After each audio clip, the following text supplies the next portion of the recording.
아처가 세인트 오거스틴의 모래투성이인 중심 거리를 따라 웰랜드 씨의 집이라고 알려준 집으로 걸어갔을 때 그는 목련나무 아래 서 있는 메이 웰랜드를 보았다. 햇살이 그녀의 머리카락에 비치고 있었고 그는 왜 이렇게 오랫동안 그녀를 만나러 오지 않았는지 의아했다. 여기에 진실이 있었다. 여기에 현실이 있었고 여기에 그에게 속한 삶이 있었다.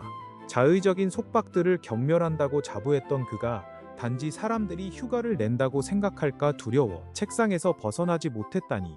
메이의 첫 마디는 뉴랜드 무슨 일 있었어요? 였다. 그는 그녀가 즉시 그의 눈에서 왜 왔는지 읽었다면 더 여성스러웠을 것이라는 생각이 들었다. 하지만 그가 네, 당신을 꼭 봐야 할 것 같았어요 라고 답하자 그녀의 얼굴에 번지는 행복한 붉은 기운이 놀라움을 녹여주었다. 그리고 아처는 자신이 쉽게 용서받을 것을 깨달았다. 심지어 레터블레어 씨의 온화한 불만조차 가족의 너그러운 미소 속에 금방 사라질 것이었다. 아직 이른 시간이었지만 중심 거리는 일반적인 인사 외에는 적합하지 않은 곳이었고 아처는 메이와 단둘이 있으면서 그녀에게 자신의 애정과 조급한 마음을 모두 쏟아내고 싶었다. 웰랜드 집안의 아침 식사 시간까지는 아직 1시간이 남아 있었고 그녀는 그에게 들어오라고 하는 대신 마을을 너머의 오래된 오렌지 정원으로 산책을 가자고 제안했다. 방금 강에서 노를 저으며 시간을 보냈다는 그녀는 작은 파도를 황금빛 그물로 덮은 태양이 그녀까지 감싼 듯 보였다. 따스한 갈색의 뺨 위로 흩날리는 머리카락이 은실처럼 반짝였고 그녀의 눈동자도 맑고 투명한 빛을 띠며 더 밝아 보였다. 그녀가 아처 옆에서 긴 보폭으로 걸을 때 그녀의 얼굴은 대리석 조각상 같은 평온함을 띠고 있었다. 긴장된 아처를 진정시키는 이 광경은 푸른 하늘과 느긋한 강을 보는 것만큼이나 위안이 되었다. 둘은 오렌지 나무 아래 벤치에 앉았고 아처는 그녀를 끌어안으며 입을 맞추었다. 마치 햇살 아래에서 차가운 샘물을 마시는 것 같았다. 하지만 그의 압박이 예상보다 강했는지 그녀의 얼굴이 붉어지며 약간 놀란 듯 뒤로 물러섰다. 왜 그래요? 아처가 웃으며 물었다. 메이는 놀란 듯이 그를 바라보며 대답했다. 아무것도 아니에요. 약간의 어색함이 흐르며 메이의 손이 아처의 손에서 빠져나갔다. 보포트의 온실에서의 짧은 포옹을 제외하면 아처가 메이의 입술에 입을 맞춘 것은 이번이 처음이었다. 그는 그녀가 평소에 차분하고 소년 같은 태도에서 벗어나 동요하는 것을 느꼈다. 하루 종일 뭐하고 지내는지 말해줘요. 아처는 팔을 머리 뒤로 깍지 끼고 모자를 앞으로 당겨 햇빛을 가렸다. 일상적이고 단순한 주제를 이야기하도록 유도하는 것이 자신의 생각을 이어가는 가장 쉬운 방법이었고 그는 메이의 단순한 일과를 듣고 있었다. 수영하고 항해하고 승마를 즐기며 가끔 전함이 들어올 때면 옛 여관에서 열리는 무도회에 참석하는 이야기가 이어졌다. 필라델피아와 볼티모어에서 온 몇몇 유쾌한 사람들이 그 여관에서 피크닉을 즐기고 있었고 케이트 메리가 기관지염에 걸려 회복을 위해 셀프리지 메리 부부가 세인트 오거스틴에 3주 동안 머물고 있었다. 그들은 모래밭에 잔디 테니스 코트를 만들 계획이었지만 라켓을 가진 사람은 케이트와 메이뿐이었고 대부분은 테니스라는 게임조차 들어본 적이 없었다. 이런 활동들로 그녀는 매우 바빴고 아처가 전주에 보내준 작은 양피지 책 엘리자베스 바렛 브라우닝의 포르투갈에서 온 소네트를 잠깐 보는 것 말고는 시간이 없었다고 했다. 하지만 그녀는 그가 처음으로 읽어준 시 중 하나인 겐트에서 에이크스로 좋은 소식을 전하다를 외우는 중이었다며 즐거워했다. 그리고 케이트 메리가 로버트 브라우닝이라는 시인의 이름조차 들어본 적 없다는 이야기를 할 수 있다는 사실을 재미있어 했다. 곧 메이는 아침 식사에 늦겠다고 외치며 벌떡 일어났고 둘은 웰랜드 가족이 겨울을 나기 위해 머무는 허름한 집으로 서둘러 돌아갔다. 그 집은 의미 없이 붙어있는 낡은 현관과 손질되지 않은 플럼바고와 분홍 제라늄 울타리가 특징이었다. 메이의 아버지인 웰랜드 씨는 남부의 무질서한 호텔 생활을 견디지 못하는 예민한 성격이었기에 웰랜드 부인은 해마다 엄청난 비용과 거의 극복 불가능한 어려움을 무릅쓰고 뉴욕에서 온 불만 가득한 하인들과 현지 흑인 노동자들로 임시 가사를 꾸렸다. 의사들은 남편이 집에 있는 듯한 기분을 느껴야 한다고 해요. 그렇지 않으면 남편이 너무 불행해져서 이곳 기후가 아무 소용이 없을 거예요. 웰랜드 부인은 해마다 필라델피아와 볼티모어의 친절한 사람들에게 이렇게 설명했다. 한편 웰랜드 씨는 아침 식탁에 갖가지 진미가 기적처럼 차려진 가운데 환한 미소를 지으며 아처에게 말했다. 보게, 우리는 캠핑을 하고 있다네. 말 그대로 캠핑이지. 내가 아내와 메이에게 고생하는 법을 가르쳐주고 싶다네. 웰랜드 부부는 딸 메이만큼이나 아처의 갑작스러운 방문에 놀랐다. 아처는 심한 감기에 걸릴 것 같다고 설명했는데 이는 웰랜드 씨에게 어떤 의무라도 포기하기에 충분한 이유로 받아들여졌다. 특히 봄철에는 조심해야 해. 웰랜드 씨는 밀집색 팬케이크를 접시에 쌓으며 황금빛 시럽을 듬뿍 끼얹으면서 말했다. 내가 네 나이 때 더 조심했더라면 메이는 지금 사교 모임에서 춤추고 있을 텐데 여기 이런 황량한 곳에서 늙은 환자와 겨울을 보내지 않았을 거야. 아빠, 저는 여기가 정말 좋아요. 아빠도 아시잖아요. 뉴랜드가 여기 머물 수만 있다면 뉴욕보다 훨씬 더 좋을 거예요. 메이가 말했다. 뉴랜드는 감기가 완전히 나을 때까지 여기 있어야 해. 웰랜드 부인이 관대하게 말했다. 아초는 웃으며 출근해야 한다고 말했지만 결국 회사와의 몇 차례 전보 교환 끝에 감기를 핑계로 일주일을 머물 수 있게 되었다. 이 상황이 아이러니한 것은 레터블레어 씨의 묵인이 아처가 올렌스키 이혼 문제를 훌륭하게 해결한 덕분이라는 점이었다. 레터블레어 씨는 웰랜드 부인에게 아처가 가족 전체에 큰 도움을 주었다고 전했고 특히 맨슨 민곳 노부인이 매우 기뻐했다는 소식을 알렸다. 어느 날 메이가 아버지와 함께 이곳의 유일한 차량을 타고 드라이브를 나간 사이 웰랜드 부인은 평소 딸과 있을 때는 피하던 주제에 대해 아처와 이야기했다. 난 엘렌의 생각이 우리와 다르다는 게 걱정돼요. 그녀가 겨우 18살이었을 때 메도라 맨슨이 그녀를 유럽으로 데려갔죠. 그녀가 데뷔 무도회에 검은 드레스를 입고 나타났을 때 모두가 놀랐던 일 기억하죠? 메도라의 또 다른 괴짜 취향이었는데 이번에는 거의 예언에 가까웠죠. 벌써 12년 전 일이네요. 그 후로 엘렌은 미국에 온 적이 없었으니 완전히 유럽식 사고에 젖어 있을 수밖에 없죠. 하지만 유럽 사회는 이혼에 관대하지 않잖아요. 올렌스카 백작 부인은 자유를 요구하는 것이 미국의 사상에 부합한다고 생각했던 것 같아요. 아처는 스쿠이터 클리프에서 돌아온 이후 처음으로 그녀의 이름을 입에 말했고 그는 자신의 뺨이 붉어지는 것을 느꼈다. 웰랜드 부인은 연민 어린 미소를 지었다. 외국인들이 우리에 대해 이상한 소문을 만들어내는 게 바로 그런 식이에요. 그들은 우리가 오후 2시에 저녁을 먹고 이혼을 용인한다고 생각하죠. 그래서 그들이 뉴욕에 왔을 때 그들을 환대하는 것이 저는 정말 어리석다고 생각해요. 우리의 환대를 받고 돌아가서도 똑같이 터무니없는 이야기를 반복하잖아요. 아처는 이 말에 아무런 대꾸도 하지 않았다. 웰랜드 부인은 말을 이어갔다. 그래도 당신이 엘렌을 설득해 이혼 생각을 포기하게 해준 것에 대해서는 진심으로 감사하고 있어요. 그녀의 할머니와 러벨 삼촌은 아무것도 할 수 없었다고 했어요. 그들이 쓴 편지에는 엘렌이 마음을 바꾼 것은 온전히 당신의 영향 덕분이라고 적혀 있었어요. 사실 그녀가 직접 할머니에게 그렇게 말했다더군요. 엘렌은 당신을 대단히 존경해요. 불쌍한 엘렌, 그녀는 늘 변덕스러운 아이였어요. 그녀의 운명이 어떻게 될지 궁금하네요. 우리 모두가 그렇게 만들어 놓은 거죠. 그는 대꾸하고 싶었다. 당신들 모두가 그녀가 어떤 괜찮은 사람의 아내가 되는 것보다 보포트의 정부가 되는 걸 원한 거라면 지금까지 해온 대로 아주 잘하고 계시네요. 그가 이 말을 입 밖으로 꺼냈다면 웰랜드 부인이 어떤 반응을 보였을지 궁금했다. 그는 그녀의 단단하고 평온한 얼굴 표정이 갑자기 무너지는 모습을 상상할 수 있었다. 평생 사소한 것들을 통제해온 그녀의 얼굴에는 인위적인 권위의 분위기가 있었다. 그 얼굴에는 딸 메이의 젊은 시절 아름다움이 여전히 남아 있었다. 아처는 메이의 얼굴도 언젠가 이렇게 중년의 무구한 순진함으로 굳어질 운명인지 자문했다. 아니, 그는 메이가 상상력의 문을 닫고 경험에 마음을 닫아버리는 그런 종류의 순진함을 가지기를 원하지 않았다. 정말로 믿어요. 웰랜드 부인이 이어서 말했다. 만약 이 끔찍한 일이 신문에 보도되었다면 그건 제 남편에게 치명타가 되었을 거예요.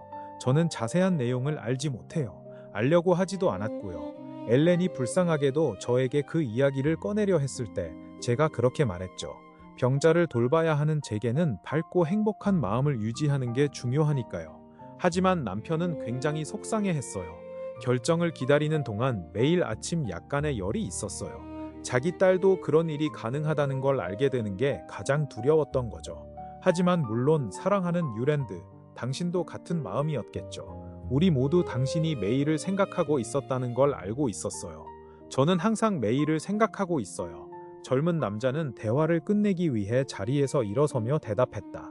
그는 웰랜드 부인과의 개인적인 대화 기회를 이용해 결혼 날짜를 앞당기자고 설득하려고 했었다. 하지만 그녀를 움직일 만한 이유를 떠올릴 수 없었고 웰랜드 씨와 메이가 문 앞으로 차를 몰고 돌아오는 모습을 보고 안도감을 느꼈다. 그의 유일한 희망은 다시 한번 메이와 이야기하는 것이었다. 출발 전날 그는 메이와 함께 스페인 선교 유적의 황폐한 정원으로 산책을 나갔다. 그 배경은 자연스럽게 유럽 풍경을 언급하기에 적합했다. 맑은 눈에 신비로운 그림자를 들이우는 넓은 챙에 모자를 쓴 메이는 평소보다 더욱 사랑스러워 보였다. 그가 그라나다와 알함브라에 대해 이야기하자 열정적으로 반응했다. 우리는 이번 봄에 그 모든 곳을 볼 수 있을 거예요. 심지어 세비야의 부활절 행사도요. 그는 큰 양보를 얻기 위해 일부러 과장하며 말했다. 세비야의 부활절이라고요? 다음 주면 사순절이에요. 그녀는 웃었다. 우리가 사순절에 결혼하면 안 되나요? 그가 반문하자 그녀는 충격을 받은 듯한 표정을 지었다. 그제야 그는 자신의 실수를 깨달았다. 물론 그런 뜻은 아니었어요, 내 사랑. 하지만 부활절 직후에 결혼할 수 있잖아요. 그러면 4월 말에는 항해를 떠날 수 있겠죠. 제가 사무실에서 일정을 조율할 수 있을 거예요. 메이는 희미하게 미소 지으며 그 가능성을 꿈꾸는 듯 했다. 하지만 그녀에게는 그저 꿈꾸는 것만으로 충분해 보였다. 그것은 마치 그가 시집에서 아름다운 시를 읽어줄 때처럼 현실에서는 결코 일어날 수 없는 일들에 대한 이야기를 듣는 것 같았다. 오, 뉴랜드, 계속 이야기해줘요. 당신의 이야기를 정말 좋아해요. 하지만 왜 그게 단순한 이야기로만 끝나야 하죠? 우리가 그것들을 현실로 만들 수는 없을까요? 당연히 현실이 될 거예요. 사랑하는 사람, 내년에요. 그녀의 목소리가 그 말을 음미하듯 길게 머물렀다. 더 빨리 현실이 되길 바라지 않아요? 지금 당장 시작하자고 설득할 수는 없나요? 그녀는 고개를 숙이며 모자의 챙 아래로 그의 시야에서 사라졌다. 왜 또 한 해를 그냥 꿈속처럼 보내야 하죠? 나를 좀 봐요, 사랑하는 사람. 내가 얼마나 당신을 아내로 간절히 원하는지 모르겠어요? 잠시 그녀는 움직이지 않았다. 그러다 그녀는 그토록 절망적으로 맑은 눈으로 그를 올려다보았고 그 눈빛의 아처는 그녀의 허리를 감싸고 있던 팔을 반쯤 풀었다. 그러나 갑자기 그녀의 표정이 변하며 깊은 수수께끼 같은 눈빛을 띄었다. 나도 잘 모르겠어요. 그녀가 말했다. 혹시 계속 저를 사랑할 자신이 없기 때문인가요? 아처는 자리에서 벌떡 일어나며 외쳤다. 세상에, 어쩌면 모르겠어요. 그가 화를 내며 말했다. 메이 웰랜드도 일어났다. 두 사람이 서로 마주보자 그녀는 여성으로서 위엄과 품격이 커진 것 같았다. 둘은 잠시 말을 잃었다. 그들의 대화가 예상치 못한 방향으로 흘러가는 것에 당황한 듯했다. 그러다 그녀는 낮은 목소리로 물었다. 그게 맞다면 혹시 다른 사람이 있는 건가요? 다른 사람이라니 당신과 나 사이에? 그는 그녀의 말을 천천히 되풀이했다. 마치 그 질문이 아직 완전히 이해되지 않은 듯 스스로에게 질문을 반복할 시간이 필요한 것처럼 그녀는 그의 목소리에 담긴 불확실함을 감지한 듯했다. 메이는 더 깊어진 목소리로 계속했다. 솔직하게 이야기해요, 뉴랜드. 가끔 당신에게 변화를 느꼈어요. 특히 우리 약혼이 발표된 이후에요. 당신 무슨 터무니없는 말이에요. 아처는 정신을 차리고 외쳤다. 메이는 희미한 미소로 그의 반박을 받아들였다. 그렇다면 그것에 대해 이야기한다고 해서 우리에게 해가 되지는 않을 거예요. 그녀는 잠시 멈추었다가 고개를 들며 오아한 동작으로 덧붙였다. 아니면 그게 사실이라 해도 우리가 왜 그것에 대해 말하면 안 되나요? 당신이 실수했을 수도 있잖아요. 아처는 고개를 숙이고 발 아래 햇살 속의 검은 나뭇잎 무늬를 바라보았다. 실수는 항상 쉽게 저지를 수 있어요. 하지만 당신이 말하는 그런 실수를 했다면 왜 내가 이렇게 결혼을 서두르자고 하겠어요? 메이 역시 아래를 내려다보며 양산 끝으로 나뭇잎 무늬를 휘저으며 답을 찾으려 애썼다. 그래요. 그녀가 마침내 말했다. 당신은 그 문제를 한 번에 정리하고 싶어서 그럴 수도 있겠죠. 그것도 하나의 방법이니까요.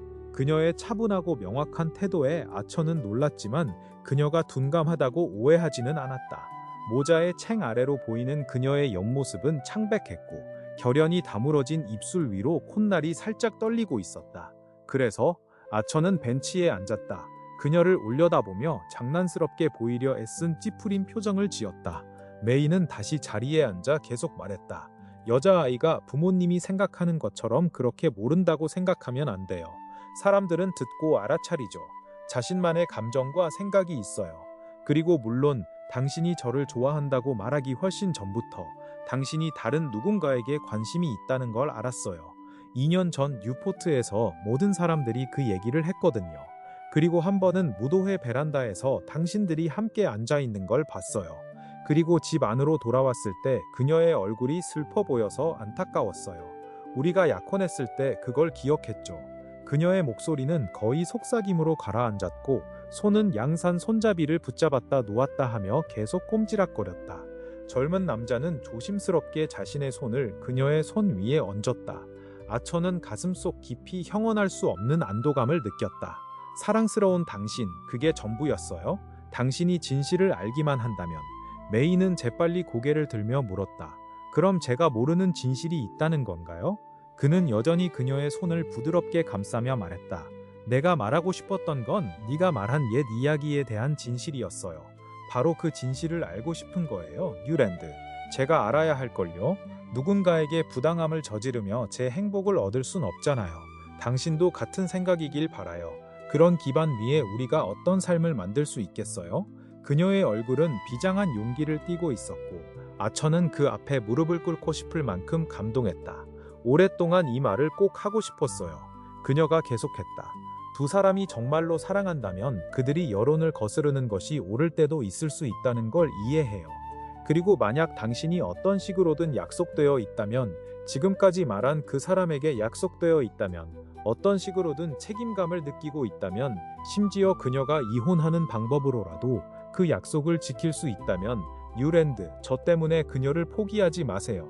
아처는 그녀가 자신과 토를리 러시워스 부인과의 옛 관계에 집중하고 있다는 사실을 깨닫고 깜짝 놀랐다. 과거에 완전히 끝난 일이 그녀의 두려움의 대상이 되었다는 것을 깨달으며 그는 메이의 관대한 시각에 경이로움을 느꼈다. 이렇게 파격적인 사고방식을 가진 태도는 거의 인간을 초월할 정도로 고귀하게 느껴졌다. 만약 다른 문제들이 그를 압박하지 않았다면 그는 웰랜드의 딸이 전 정부와 결혼하라고 촉구하는 이 기이한 상황에 놀라움을 금치 못했을 것이다. 하지만 그는 여전히 그들이 스쳐 지나간 절벽 끝의 아찔한 순간에 여전히 혼란스러웠고 소녀의 마음속 신비에 대한 새로운 겸해감으로 가득 찼다. 한동안 그는 아무 말도 할 수 없었다. 그리고 마침내 말했다. 당신이 생각하는 그런 약속이나 의무는 없어요. 그런 일들은 항상 그렇게 단순하게 나타나지는 않죠. 하지만 그건 중요하지 않아요. 당신의 관대함이 정말 고마워요.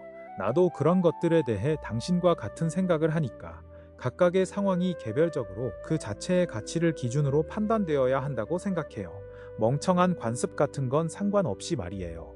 난 모든 여성이 자신의 자유를 가질 권리가 있다고 믿어요.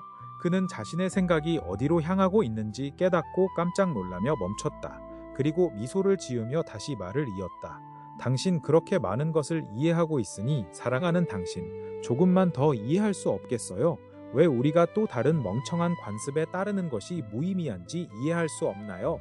우리 사이에 아무도 아무것도 없다면 결혼을 미루는 것보다는 빨리 하는 것이 더 낫지 않을까요? 그녀는 기쁨의 얼굴이 붉어졌고 그를 향해 얼굴을 들었다. 그가 그녀에게 몸을 숙이자 그녀의 눈이 행복한 눈물로 가득 차서 반짝이는 것을 보았다. 곧 그녀는 여인의 당당한 모습에서 벗어나 다시 소녀의 연약함과 두려움 속으로 내려앉았다. 아처는 그녀의 용기와 결단력이 언제나 다른 사람을 위한 것이며 그녀 자신을 위해서는 그런 용기를 낼 수 없다는 걸 이해했다. 말을 꺼내는 것만으로도 그녀에게는 생각보다 훨씬 큰 노력이 필요했다는 것이 분명했고 그의 안심을 주는 첫 마디에 그녀는 평소의 모습으로 돌아가 버렸다. 마치 지나치게 모험을 한 아이가 엄마의 품으로 도망치듯 익숙한 안식처로 돌아간 듯했다. 아처는 더 이상 그녀를 설득할 마음이 생기지 않았다. 투명한 눈동자로 깊이 자신을 바라본 그 새로운 존재가 사라져버린 것에 실망감이 너무 컸다. 메이는 그의 실망을 느끼는 듯했지만 그것을 어떻게 달래야 할지 알지 못했다. 그들은 일어서서 말없이 집으로 걸어갔다.